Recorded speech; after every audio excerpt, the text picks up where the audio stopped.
Ooh, ooh, ooh, ooh, ooh. That was more creepy than anything. I think mine was a little bit more Jabba the Hutt than Santa. That's a different movie. That's not what we're talking about. Hello, happy Christmas. Welcome to the Best Thing You Watched special. It's our first special. Hopefully we're going to do many more. It's 2021. If you're watching this, you're listening to this, you have survived. Congratulations. There's one more week left. Hopefully you'll be all right. Hopefully you're here listening to us either on the day because you're that dedicated to our listening, or after the fact, which is probably more likely, and you're here for the discussion of all discussions. More important than any news cycle out there about COVID or war things or famine. Die Hard it's a very important discussion, y'all. Yes. I don't know why I went American, y'all. And yippee-ki-yay. Exactly. Are you going to finish that line? No. Keeping it PG. Exactly. Is Die Hard a Christmas movie or is it not? Chris? I'm gonna bring up something really quick because this has struck me as odd, and I want to address it. I need to address it. Okay. And you're the perfect person to do it with. Sure. Because you said Happy Christmas. Okay. Yes. And I notice that in the UK and maybe other countries, Happy Christmas is actually the response or the greeting that you get. Whereas predominantly in the US, we say Merry Christmas. Oh. Now, I read something, and I don't know how accurate it actually is because it was on the internet and it could have come from Abraham Lincoln. Who knows? But what I read was that originally in the UK, they said Merry Christmas as well. But at some point, one of the queens decided that that was too peasant. And to differentiate themselves, they decided to say happy.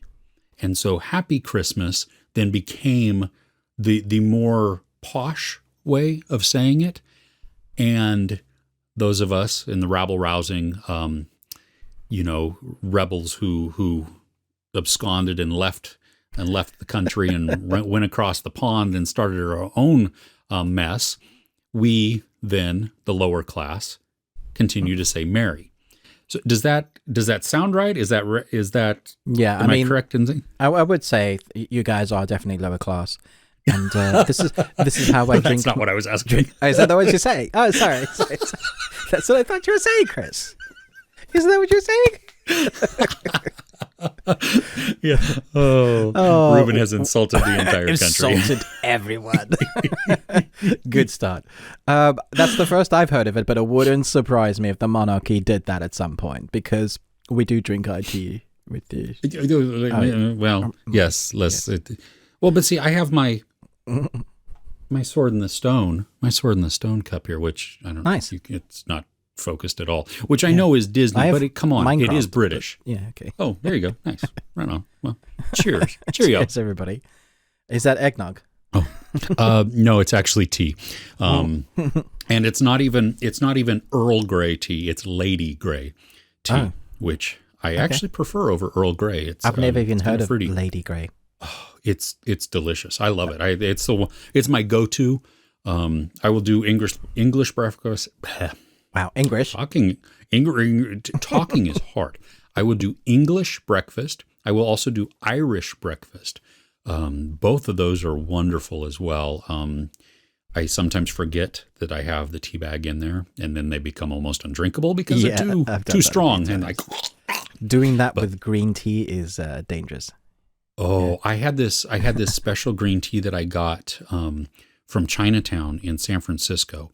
And it was funny, the guy who owned the store, he came out and he was, super knowledgeable about all his teas. He's the old guy. And he looks at me and he's like, this is for your heart. You don't drink this because it's good. You drink it because it's good for you. And I was like, oh, okay. Right. That's an important distinction. No joke, you steep it for 5 seconds. What? Longer than that. And it is like undrinkable. Wow. It is nasty. I don't know. carry on. Go for it. Go Well, I don't know if it actually did anything for my heart. I think my blood pressure may have gone down a little bit or whatever, but it made me feel like I was doing something proactive. And I did believe that that some of these non-traditional or non-Americanized ways of medicine do hold a lot of value. And so, for sure. if I'm not That's putting where we actual get our chemicals in my body. original leaves. That's medicinal stuff. Exactly. That's what we've made into the giant corporation of the pharmaceutical stuff that it is now. Yes. Where do we think we get it from? Yeah. I love the fact that people pull their noses up. It's like, but where do you think it comes from? Yeah. But what I was going to say is if you steep it in for longer than 5 seconds, do you die hard? Yes, you do, but only during the month of December. I thought I'd pull us back into There you talking go. about Yes. Die Hard. Yes. Hey, Rather we're than- only like, 5 or 6 minutes into this, you know. People are like, what are we discussing? I thought I clicked on a Die Hard discussion. We've started with tea, y'all. Yeah, hey, well, hey. And a little bit of culture there. We're trying to elevate Sure. our discussion. That's what we're our- doing. Our discourse here, right? No. Is there? Okay. You sure there's not alcohol in your tea?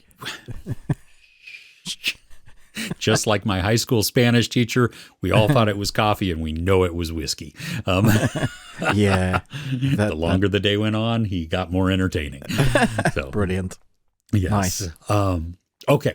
Well, so is it or is it not a Christmas movie? I did a poll on my YouTube community channel. Did you do a poll anywhere? Yes, I On did. there? Okay. Yeah. I had, I'm just going to give what the overall score is, and then we can go through our comments and then we can feed in our own, our own commentary, I guess, on how legitimate some of these arguments are or not. But Die Hard is a Christmas movie, 74%. Die Hard is not a Christmas movie, 26%. Wow. So out of however many people actually responded, which I can't see. 540 votes. That's not too bad. Yeah. Geez. Yeah, no, that's actually that's pretty decent there. Right on. Okay. So, but I only got 26 or 32 comments. So Right. we're not going to go through 540. Y'all settle in for a 3-hour podcast just on Chris's version, and then we'll. Nice. No. Yeah. No. What did yours? Do you have yours up? I don't know. Yeah, I'm just looking now. Here we go. Die Hard is a Christmas movie, 77%. Die Hard is not a Christmas movie, 13%. And I had another extra. Die Hard 2 is the better Christmas movie, 11%.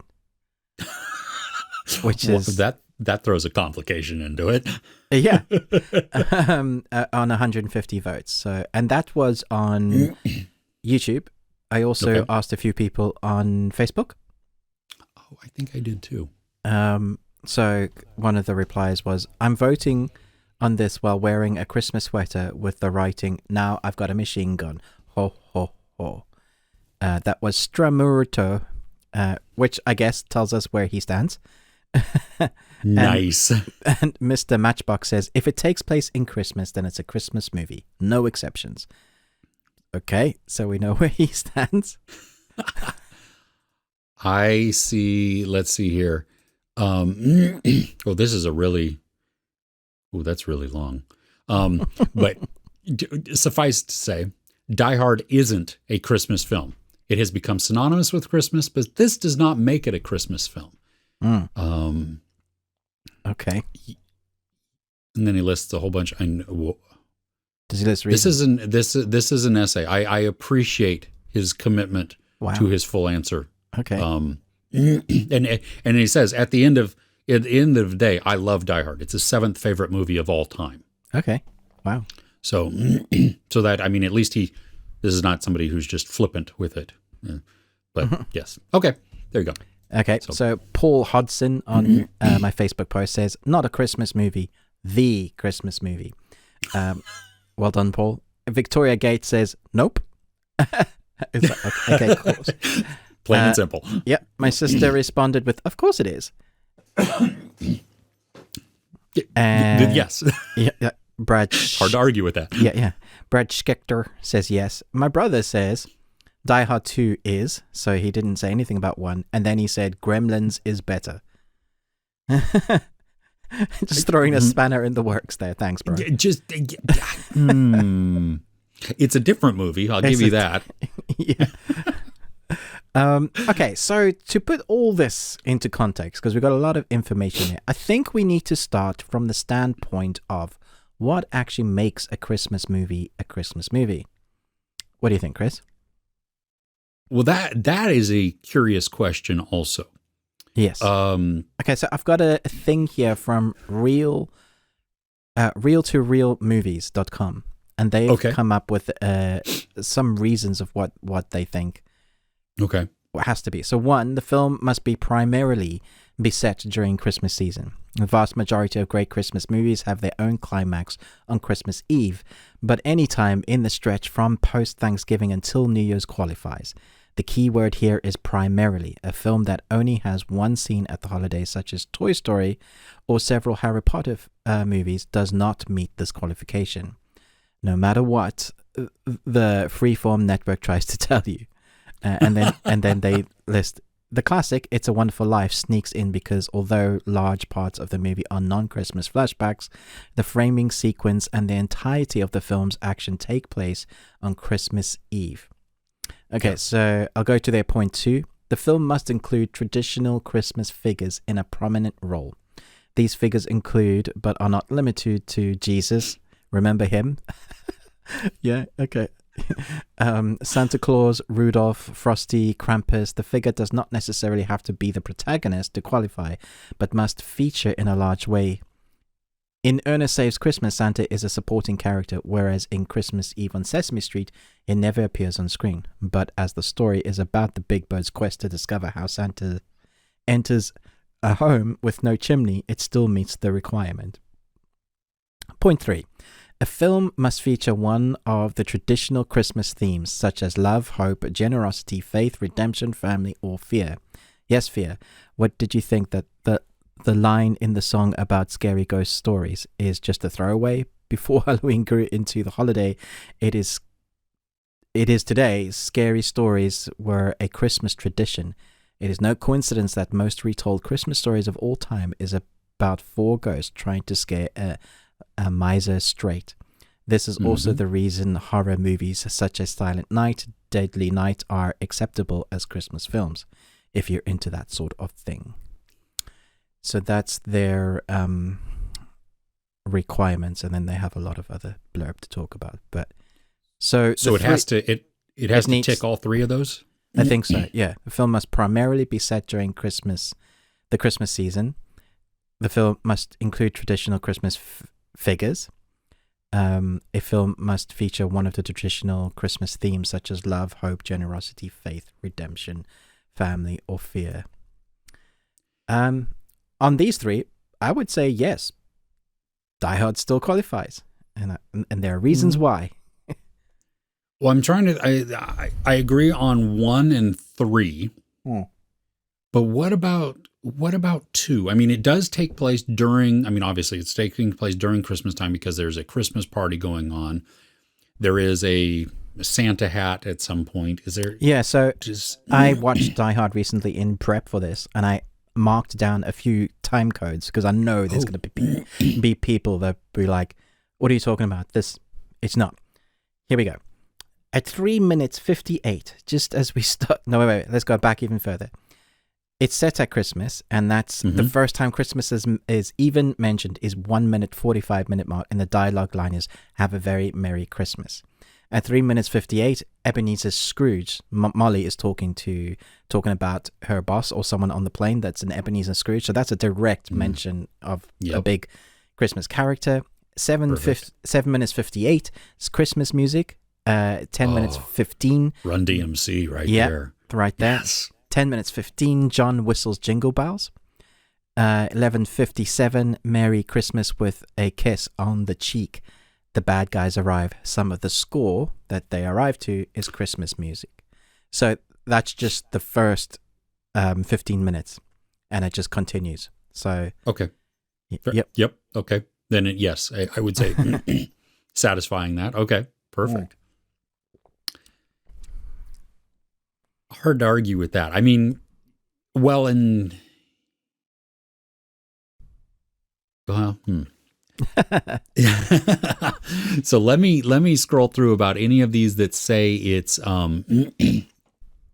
that it's not. I mean, why do they not believe that it's not? Well, there's one here from howtogeek.com. They said, just because a movie is set at Christmas doesn't make it a Christmas movie. Over the years, movie studios and TV networks like Hallmark have honed in on the precise ingredients for a Christmas movie. In these films, the holiday is always central to the story. This applies to both Hallmark's mega successful, mega cheesy Christmas romance movies, but also to the thriving subgenre Christmas horror movies. True Christmas movies are about Christmas from beginning to end. They would completely fall apart without the holiday element. So could Die Hard take place on Independence Day or Halloween? It could, as long as there's a celebration within the company. I mean, if you take out the company party, well, no, okay, no, it can't. Yes. The reason why it can't is because John McClane is coming home to visit his estranged wife and his children. Yeah. And he's coming home for Christmas. Yeah, it's specific to that time. It's the Christmas holidays. Yeah. Yeah, he wouldn't go for Halloween. No, you wouldn't. No. You know, I mean, he's a cop. He's got stuff to do. Yeah. Yeah, no, exactly. Happen. Yeah. No, I mean, you could make the argument that Thanksgiving, that he would come, but do we really have Thanksgiving movies? I mean, we have fallish movies, you know, I mean, yeah, but I don't know if you have an actual Thanksgiving movie other than, well, no, I was going to say Charlie Brown, but I don't even know. Oh no, they have a Thanksgiving episode. I mean, that's a Thanksgiving show, but anyway, neither here nor there. Yeah, so, I think. Karen?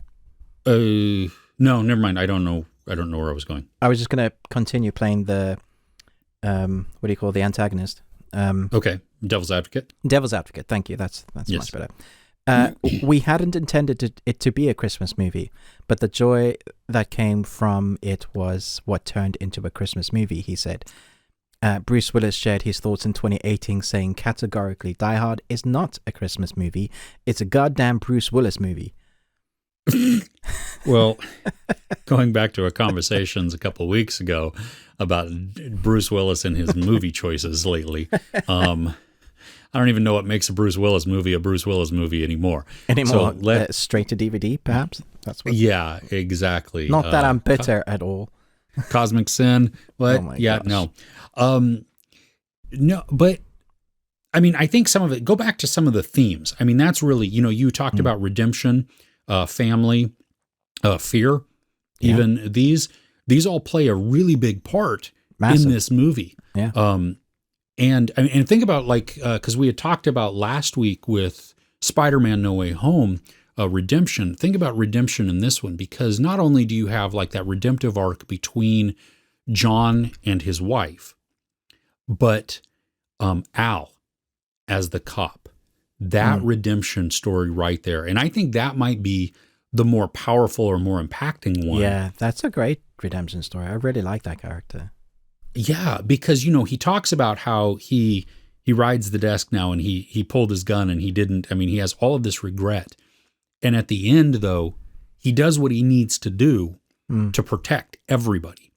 And it just gives me chills just thinking about that, because it is so, I mean, it's kind of iconic where the camera just pans up to him, you know, and you see the gun there and the knowing look, and he has become the hero of this entire thing because he just saved a whole bunch of more people. So yeah, I like that. Great moment. Talking about prominent like Christmas figures or moments, when the first time the bad guys are introduced to the fact that they've got this guy running around the building giving them issues, he'd killed one of their guys. He'd fought up after the fire extinguisher moment. He'd set an alarm trying to get the cops to come, and so he does this tumbling, and they roll down the stairs. He snaps the guy's neck accidentally. Like most of this film is him accidentally surviving, which is great because it's Yes. more like he's just a man's man trying to survive and save the day. He'll do what he can, but then he chucks the body down in the elevator, and you see Hans Gruber come and read, and he such a fantastic role for him. I mean, I love him in this role. And then he reads, "Now I have a machine gun." Ho, ho, ho. So we've got, I think he's got a Santa hat as well. It's written in red on this guy's shirt. So we have, okay, here's the bad guy. Here's the, he's going to be really upset now. But it's also directly Christmas. It's at the Christmas party. Christmas quote. And that's a Santa quote. You know, well, ho, ho, ho is synonymous with the character Father Christmas. So it just places us in the time zone. What we're meant to be is celebrating, which is one of the reasons why it makes it so it feels like you shouldn't be doing this at Christmas, man. This is a time for family and you know, getting together with one loves. And they think they're terrorists, obviously, when they first arrive. Later we find out they're thieves. But that first initial outcome is like, oh, these guys are you know, really bad. They know what they're doing. They're really smart. And then comes Bruce Willis with no shoes. That hurts me every time. Because he was following that guy told him in the plane. Yes. Yeah. Take off your... And scrunch with your toes. And I was like, yes. That's always gotten me. I was like, that kind of makes sense. I get it. It's the tactile feeling after being on a plane for hours, and you just kind of, you have that grounded feeling. But every time we see the movie, I'm sure everybody, like in A Quiet Place with the nail on the stairs, you're like, put the damn shoes on, man, because later that's gonna hurt. Well, and even when he kills one of the terrorists or the thieves, and he you know, he pulls off the shoes and they're just way too small they're for the him. wrong size. It hurts so much. Oh yeah, when he's pulling that those pieces of glass out of his foot, it's just like, oh, I can feel that. But going back to one of my brother's comment about Die Hard 2 being the better Christmas movie, because that is directly set at Christmas. It's all in one location again. Feels like Die Hard in a airport, I guess. Yep. Again, fighting the bad guys. And the ending is amazing with him creating his own landing light with the bad guys' plane and petrol. And then, Ali, it's your landing light, Ali. Great moment. But what makes it more a Christmas movie than this one?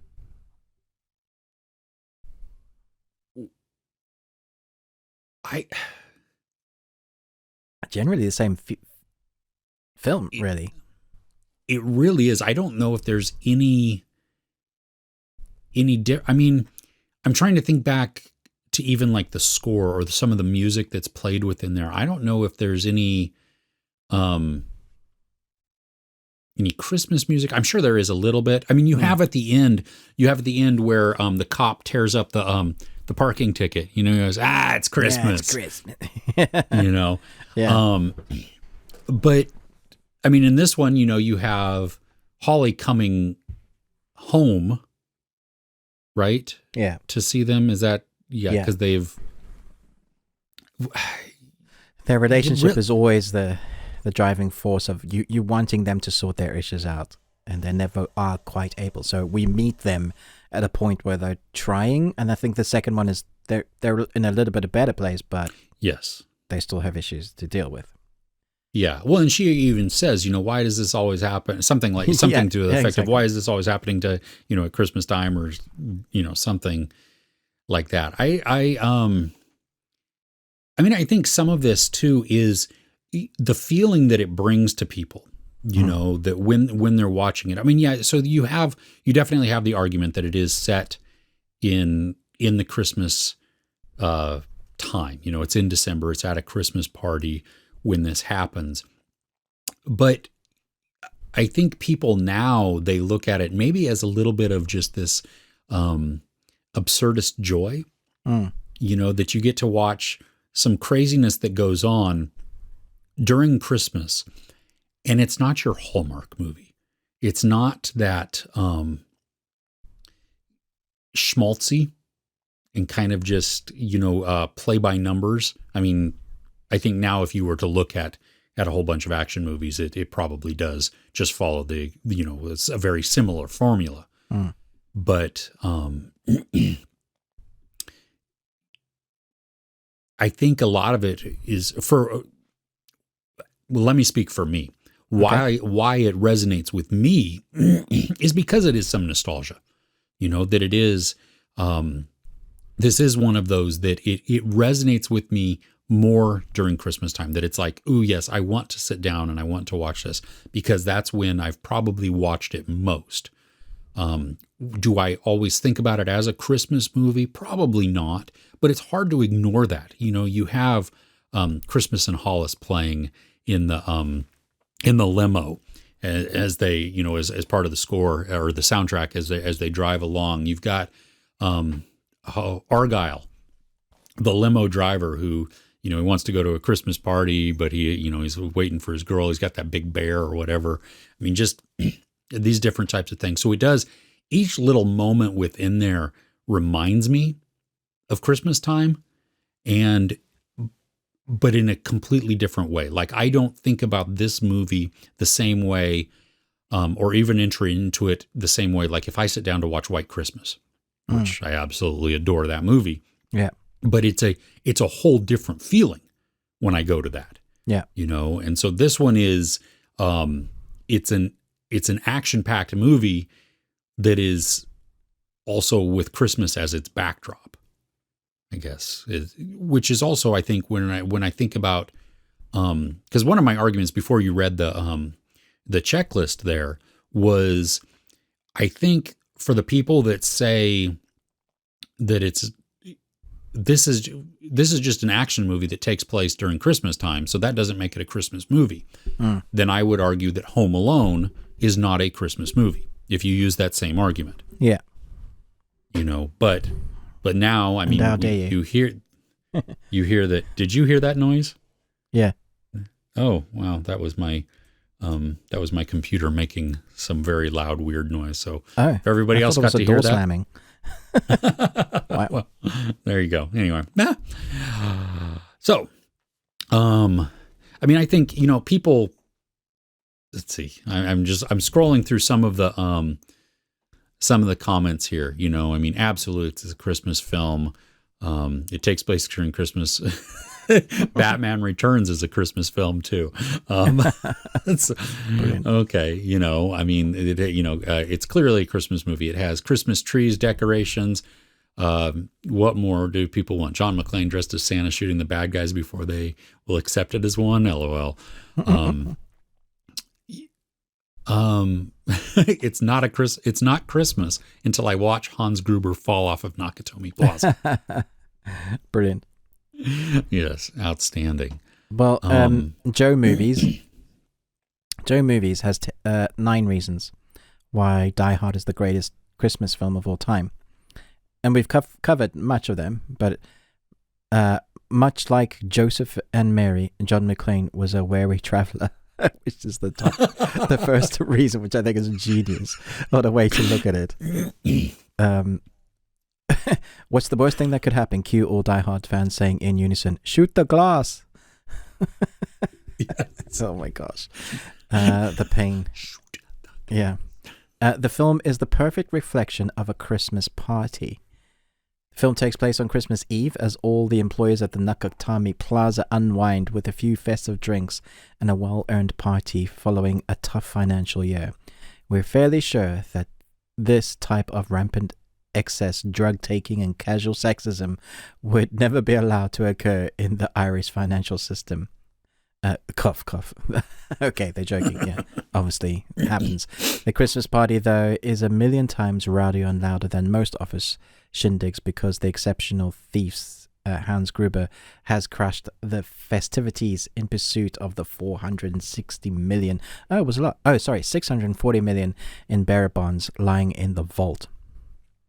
So the similarity to real-life office parties, though, is that the Christmas party in Die Hard also features an office jerk that no one can stand. There is that guy that... Yes. Yeah, he's snorting cocaine as Holly and John walk into the office, right? And he's introduced to him the first time, and then he's like, show him the watch. Show, it's a Rolex. Yeah, we love to hate him. He's the worst. Hans, Bobby. Oh my gosh, you just know he's gonna die. You're like, oh, seriously? Oh, you're the worst. Yeah. One of the other points I really like, which I think is great, you don't really think about it, but where is it? Here it is. It has the greatest use of was it because of Christmas tape? Yeah, it has the best use of Christmas wrapping tape ever. Yes. Because that's ultimately what saves the day, right? Yes.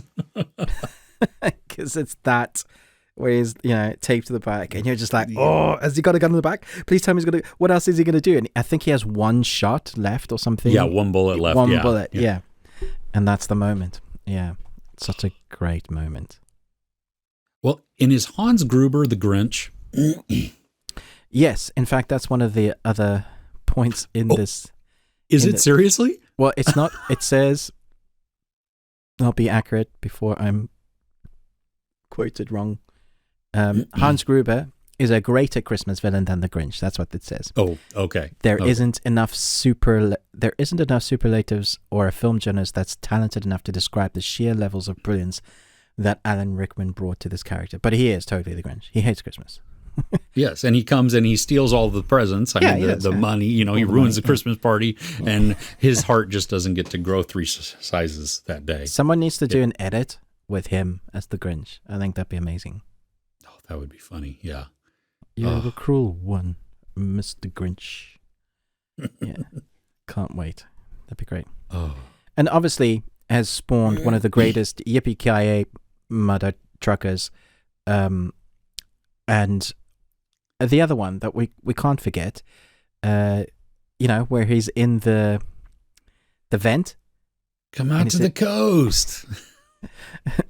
We're going around. It's going to terrible. Have some laughs. Brilliant. It's iconic moments. Yes. Well, and I always think back. I'm not a massive Office fan. I mean, I enjoyed the show, but I'm not one of the diehard fan. That, no pun intended there. But the episode where Plots, is that what they call him? Yeah. Whatever his name. Yeah. Where he starts doing Die Hard, word for word. It's like, oh, I'm enjoying that. That was cool. I mean, I think you're a little bit psychotic to have memorized the entire script, but that's outstanding, the dedication that goes within that. But I just think, just back to like, I don't remember whatever the first line is. And then she's like, oh, we're starting. Just entranced in this. But yeah. How often do you watch this movie? I've watched it quite a few times now, so I tend to do it not every Christmas. It's maybe like every 2 years. I think I'll stick it on, and then it's like fresh again. I'm doing that with the Harry Potters and the Lord of the Rings as well. We used to watch them every year, but now we try to alternate. So we watch the Harry Potters and then Lord of the Rings and then Harry Potters. And some years we're just too saturated, so we'll give it a miss. But, gotcha. Yeah. How about you? Yeah, we do. Well, like Harry Potter, we try to do every year right around Thanksgiving-ish time. As the kids have gotten older, as things have gotten busier, it does become harder. And that's the same with the Christmas movies too. We have this stack of Christmas movies that we want to get through. But you won't get through all of them, yeah. No, we won't. And we try and shuffle through them. Die Hard is probably about an every 3-ish years. Okay. It's still totally enjoy it, but I think some of it is also just the mindset, whatever mindset I'm in. Absolutely. And it is nostalgia. It's fairly old as well. It's 1988. Wow. Wow. That's well. I remember in one day, one of my friends spoiled Die Hard 2. Told me who the villain was. Before I'd seen it. suck. That is the Seriously. worst. So then I go into the whole movie like just knowing. No, It's like that. that is the worst. Yeah. Did you know that Die Hard 3, or Die Hard with a Vengeance, wasn't actually a Die Hard movie? The script was totally named something else. It was just add bombs to cops, and then it got renamed, and it kind of fit the bill. So you had McClane, and yeah, so they kind of rewrote it for that to include like the brother being some connection to Hans. Yes. Yeah. Jeremy Irons, right? Yeah. Plays the villain Who's in that. Yeah. excellent again. Yeah. Yeah. Well, and I think, I mean, as much as I enjoyed Die Hard 2, I do believe that both Jeremy Irons and Alan Rickman. Oh my gosh. Yeah. Vengeance is so much better than 2, for sure. Yeah. So on Rotten Tomatoes, Die Hard still stands at 94% by the critics and 94% by the audience, with 250,000 ratings. So 250,000 people have rated it, and they're both critics and audience. They're not saying it's a Christmas movie or other. They're just saying it's a great film. It's a great film. Yeah. Well, and I think that totally holds true. That it is.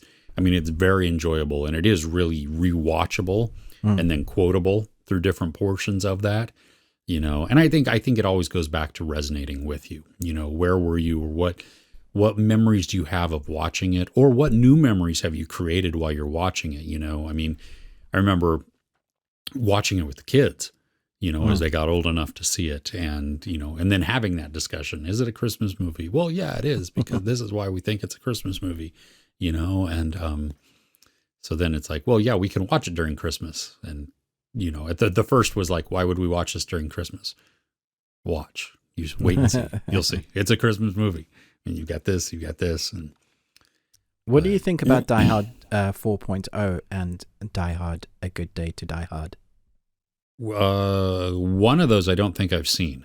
Oh, interesting. I saw the one with Jai Courtney. Okay, so that's the fifth one. So you haven't seen the one with the Harrier jet? Is that the one? Is that in Russia?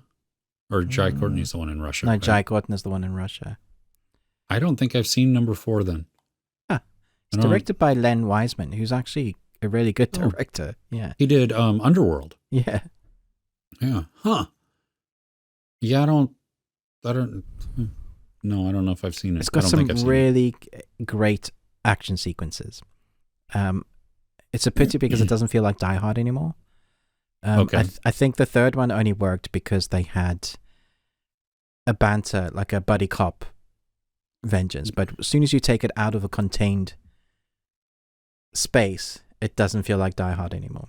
And so you lose what it makes. Then it just becomes an action movie, which I think is what people were missing. Yeah, because I mean, it's fine to just have an action movie, but there's something if you're going to call it a Die Hard, part of the Die Hard. What makes a Die Hard movie a Die Hard movie? Yeah, exactly. Yeah. So that, I mean, kind of like Lethal Weapon, yes. Which also, first Lethal Weapon, that's a Christmas movie. Exactly, absolutely. Yeah, Christmas music, Christmas trees, the whole. I mean, even the scene driving through the Christmas and the Christmas tree lot or chasing through there. So, but yeah. Now, one of the comments said there's snow Christmas movie. I don't remember snow in LA there's the raining down of the bearer bonds and all of the paper and the trash. I think Die Hard 2 at the airport has loads of snow, which is why tons of snow there. Which is why it's all Christmassy, because people... even though it's not really true for most places in the world, people watch movies and think Christmas and snow and colorful lights. Well, so is that Hollywood influence? Yes, then 100%. Yeah, because I mean, you have White Christmas, which again, an iconic movie and beautiful, and I just love all the musical numbers within there, and it's very funny as well. But yeah, there's even the there's no snow for part of that. And that's part of the whole plot point, is that it's going to ruin the resort. And so nobody's going to show up. And so they're in trying to raise the spirits of the general, and then it does happen to snow, and so they do have a white Christmas. But I mean, I'm trying to think of, you think back to, I mean, Papa Noel or any of these, I mean, where he's northern, so colder. I mean, he lives supposedly in the North Pole or around the North Pole there. I mean, so that snow there, I think, could be just associated with Santa. I don't know, trying to follow that, my thinking there. But you have quite large swaths of the earth that never see snow, first off. Yeah. Doesn't matter what time of the year it is. Yeah, I don't know. Do you get snow in the UK on Christmas? We used to, but because of global warming, which a lot of people don't think exists, we don't so much anymore. Like when we first arrived in this house, we've lived in our current place in about 12 years. For the first 3-4 years, we had pretty heavy snow. But we very rarely see it now. And if it does, it's like sleet or ice, and then it's gone. It's very rare. We have to drive a few hours to see snow at Christmas, which is disappointing because my wife loves snow. She wants to be snowed in. Send us some of your snow, please. Well, I don't have snow where I live. I have to drive hours too. All right, okay. Yeah, about 2 hours to get in America, in my mind, you like at Christmas you guys get snow, but that's not true, is it? No. Well, because I live in California, the big perception is that I live on the beach. Yes, and that that it is sunny and the ocean is just 15 feet away. Yeah. No, that's not the case. I mean, where I live, I'm 2 hours from wonderful cold beaches, which I love. 2 hours from the mountains, which I also enjoy. The water is not beach. warm? Not where I'm at, no. In Northern California, it is choppy, it is cold, and there are sharks. Oh. And, and like we're known for having deadly great white shark attacks. People getting munched by sharks. Yes. Oh. I mean, that is a normal thing in our place. So, you don't want to go in the run. You can get eaten, chomp, chomp, chomp. And there's no donut before. It's just you just go. So, well, that's as far as you know. But in their heads, they could be going da da. Oh no, they totally do. Yeah, I mean, because remember that cartoon, which is off on a whole another tangent there. But remember, what was that cartoon with? I think the Pink Panther. Not the Pink Panther movies, but just the animated series where they would have one of the shorts with the shark, and I think he had his own music too. I don't know. Anyway. This is really got a sidetrack. Totally digressed off of there, but I don't know. I mean, most people agree that Die Hard is an absolute Christmas movie because of the setting, because of the themes that we have within there, the music, the timeline itself. All of these point to that. And I think what you had brought up, where you found those three items of what really needs to be in there to classify it kind of as a Christmas movie, this checks those boxes. Which then allows you to have the other movies that could or could not be Christmas movies fit within there as well. True. Maybe that would be interesting to sometimes go through, take that checklist and look at some other movies and say, is this one a Christmas movie also now? Or is it not? Even if we thought it was a Christmas movie, does it fit within this type of criteria if that's what we choose to use? So. It's interesting. Back in 1988, the budget for this film was $28 million, which is pittance compared to what they use now. Think about, like top tier actors get about 20 or so million. Yeah. So the whole budget, and you have a building blowing up, a part of it. That is, like, and the quarterback is toast. The amount of things that they blow up in this is incredible to be able to do it for for that. I mean, I'm not saying that $28 million is not a lot of money. That is an exorbitant amount of money. But in the grand scheme of how much it takes to make movies, that's nothing in today's world. It did all right as well, like gaining money. I think it's made like 168 million. So it made like 5 times its box office bank, which is great. Yeah, not too shabby there. Not too shabby in 1988. So, yeah. Look, here's looking at you, James Cameron, with your 600 million. Yes, and your movie that's never going to come out. It's a fiction. It's a MacGuffin. It's that thing that we'll never see. Yes. No.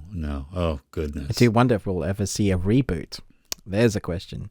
Should we get a remake of Die Hard? It's been a long time. Could someone do it with the same sort of nostalgia but make it relevant for today's society? What would that even look like? I don't know if a lot of the jokes would work in that. The behaviors. I mean, think of who's the dirtbag that get the that we were talking about, who's snorting the cocaine and stuff like that. I mean, that character, while people still like that still exist. Yeah. You can't do that. Upset. You can't do that anymore. And the lead, I'm not even going to go there. You can't make a Die Hard movie anymore because it just wouldn't work. Yeah, not like that at all. I mean, there's so much within there that is questionable for today. Absolutely. Think. So many of the 80s films have things in them that they say and get away with that even in some of our streaming services now, they'll have messages before the films. I don't know if you've noticed that on some of your streamings. Yeah, we get this message. This is not what we believe, and some of the political or the racial stuff in this is not good, or it's just because they can't edit it out the film. They don't have the rights to do that, but it comes with like a warning. Or at least the disclaimer to distance themselves from the work itself. Yeah. Well, and that leads me, there was a time in the early 2000s where that, before the movie would start, like it would say, Paramount Pictures does not support the messages within this or something like that. And yet it's their movie being put out. And that always bothered me. That it was like, you know what, you chose to do this movie, to buy this movie, to distribute this movie. Yeah, you've attached your name to it. There's nothing you can do about that now. Yes. So don't sit here and give us this disclaimer because it's a political hotbed now, or a cultural hotbed. You chose that. So own it. Just say, you know what, at the time we thought this was the right thing to do. We stand by it. Here's our picture. Good to go. And so which again, that has nothing to do with anything, but stream of consciousness. Welcome. Yeah. So it'll be interesting to see, like if you're listening, if you had to have, if they're going to make a remake and they're going to reboot the franchise, who would you cast in this film? Like they're going to do a similar plot. They're going to have a building. They're going to, where would you have it first? Anybody, male or female, doesn't matter. You could have, you get lots of strong Sigourney Weaver type actresses that could be an interesting dynamic to shake it up that way. And I know people listening just are rolling their eyes, going, "Oh, not another woke." I think it could be fun to see that version, and maybe this time around it's the female cop or detective that has marriage issues with her partner, or the husband or wife. It could be interesting to see what that would look like in today's offices. Make it relevant. Jane McClane. Yeah, absolutely. Could work. Yeah, well, and I would. If anybody's rolling their eyes at that, why would you? You have, I mean, we have a track record of very strong female protagonist heroes. I mean, Sigourney Weaver's right back. Aliens, we had it there. Yeah, I mean that. She's outstanding. So, I mean, right there. But yeah, there's so many. Okay. Yeah, I would like to. I don't even know how I would answer that. Mm. I would. That's one that you definitely. I would have to noodle for quite a while to, what would I want, and could you do it just as a direct remake, with the Thieves? Because I would think now it would be cybercrime. Yep, probably. Yep. Which so takes a what whole building can you get? Maybe crashing the stock market, something like that could work. It's cybercrime. But you can do that from anywhere, right? Yeah, but it has to be something that's housed specifically at a place, the servers or something. Like, you can't get in anywhere else but getting in. Yeah, so if you crash it there, or you're fixing it, so you're uploading a code of some kind that's going to siphon off a percentage, a 0.0001% of all accounts housed there, and then sounds familiar. Yeah, where have we Have we heard this? A couple of times too. Station 11, which we talked about in last week's podcast. There's the female protagonist there, Kirsten. Well, she plays Kirsten. She could, I could totally see her as an action role. She's really strong. Mackenzie Davis, yeah. And she's got really great presence on screen as well. Just off the top of my head, thinking of actresses that are coming up that aren't old. Not necessarily that age has anything to do with it, but you kind of need in the 30s, I guess, because that's what McLean was like, young, early 30s, I think. I'd have to check that out. Actually, how old was he? Yeah, I don't know. I mean, because Bruce Willis, it's hard to point down because he's had a receding hairline for like ever. So it makes him look a little older. Yeah, and I mean, if you look at me with my gray hair and my gray beard, I look probably older than I actually am. I'm mid-40s, have been gray since my early 30s. So, I had a friend who went bald at 18. Wow. And so it does change the perception of how old, how old you think somebody is. So maybe he was mid-30s. So according to Die Hard Wiki, which I'm sure is accurate, John McClane was born May 23rd, 1955, an Irish-American detective lieutenant with the New York City Police Department. So he would have been, 33? Yeah, he has been, so I was right.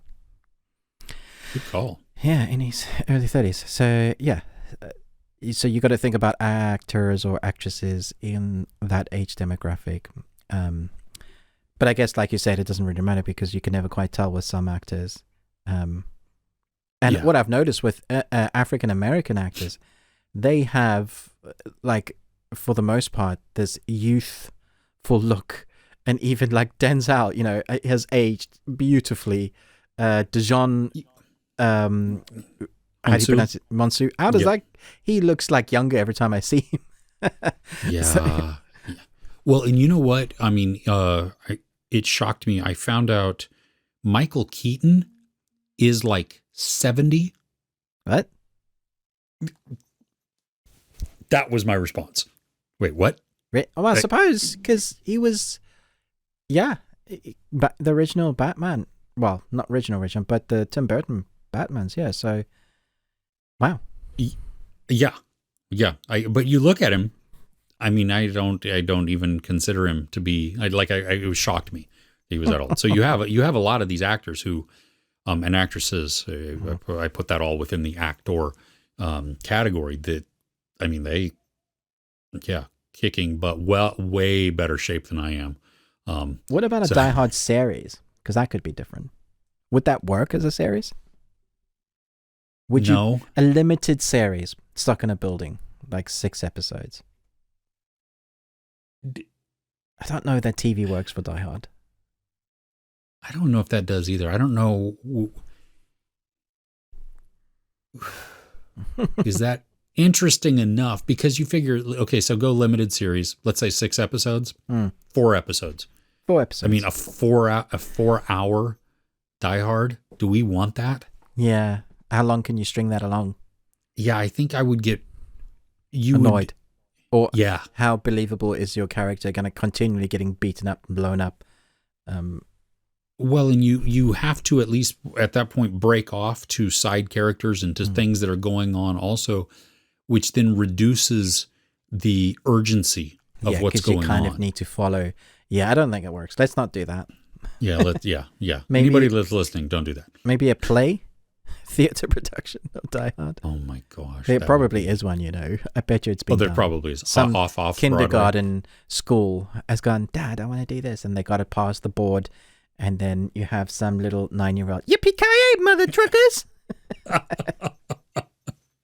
Except they forget to say trucker and. Yeah, totally. They're suspended, but it's worth it. Oh, it's so funny. That one person in the crowd, that's my kid. Yeah. I raised that. I did the dad duty on that one. I am proud of myself. And all the dads are nodding and all the mothers are like, yeah. And some people are like, just horrified. Oh, goodness. Oh, wonderful. Oh, right on. Well, okay.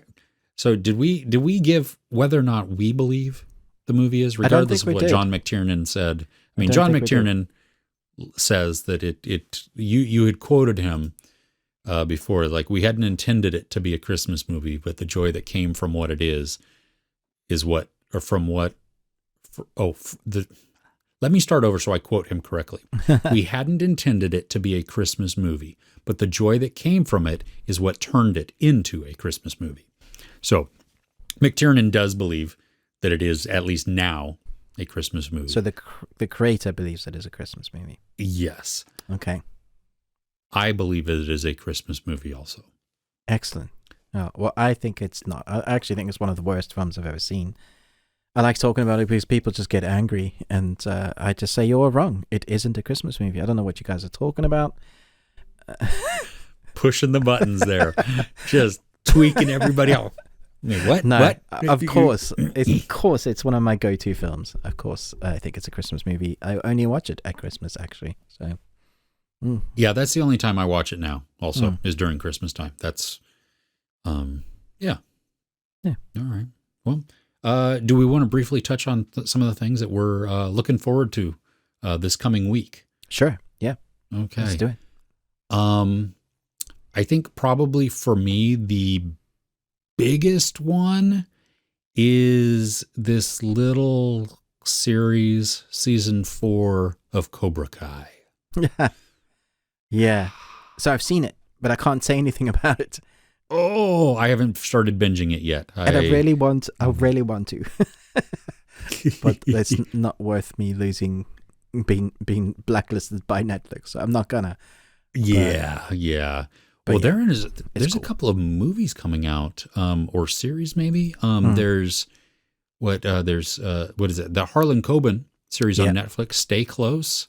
Is that what it? Yeah, Stay Close. Anytime it's Harlan Coben, man, I'm down to give it a go at least. Yeah. Absolutely. Yeah. And we've been getting a bunch from him on Netflix. Which they've obviously must have struck a massive deal or something. And yeah. It is weird though that this one also stars Richard Armitage, who was in Safe. No, that was Michael C. Hall. Strangers. Oh, really? Okay, so he's done one before. There's a multiverse of Harlan Coben content. Yeah, so I don't think it plays the same characters, but that's interesting. Anyway, and then we had talked about it I think a week ago. Olivia Colman, but The Lost Daughter, is coming out also. I'm looking forward to that one. Looks very interesting, and she's great. So I think absolutely.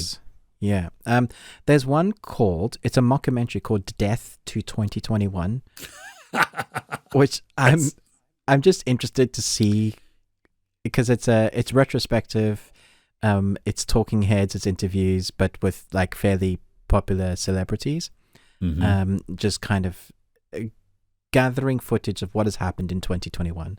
I think they should have done something like that in 2020 as well. Oh, they did. Oh, they did. You didn't see it? No, I didn't. No. Oh no, it was. I think it's quite American centric. All right. Okay.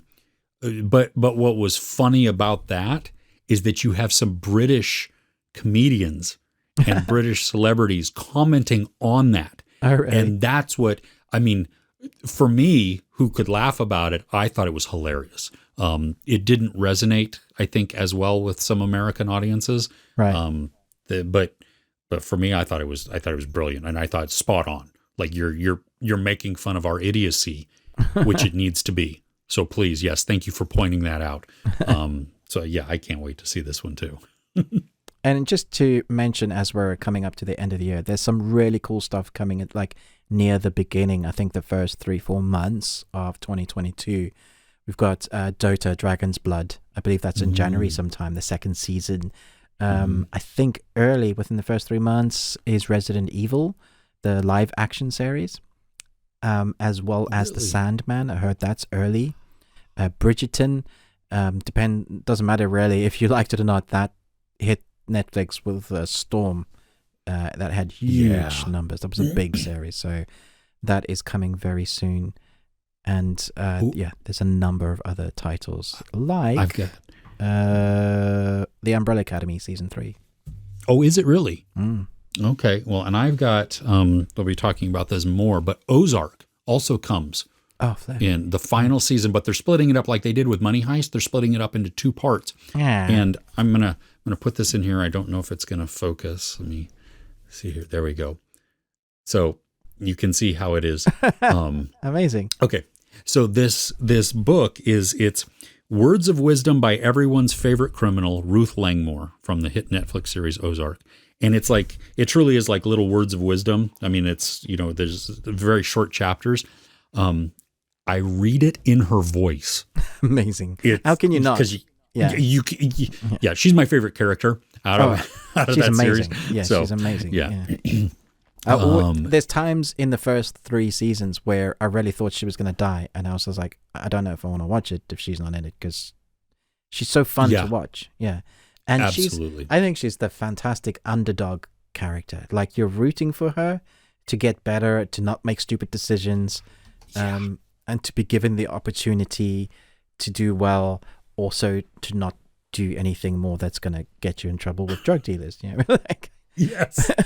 But her life is all about the dodgy stuff. So yes. Yeah. Oh, so good. Yeah. So anyway, I don't know when part 2 comes out. I do know that I am not getting screeners. I got the email that said, we hope you enjoy it when it releases, but we are not giving out screeners. Oh, okay. Fair enough. Cool. There we go. So, there you go. Fair enough. Anyway, but there's a bunch of stuff coming out within the next weeks and months that we're looking forward to. I think 2022 is going to be a fun year for viewing.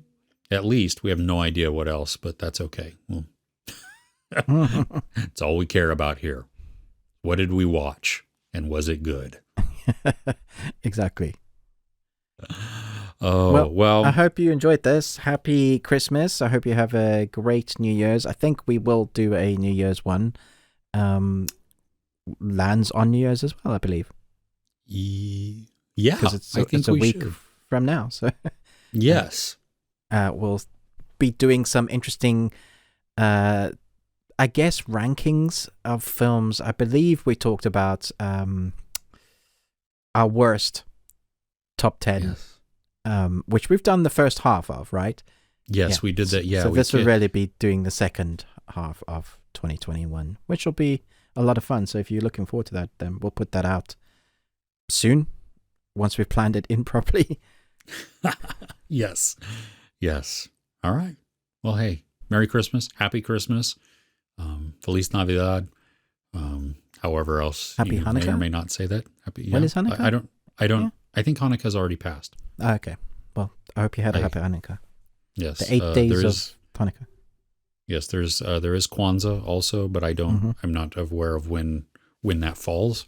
So to not be disrespectful, I don't want to misspeak, but whichever religion or however you celebrate this time of year, we hope you had a good, relaxing, festive time.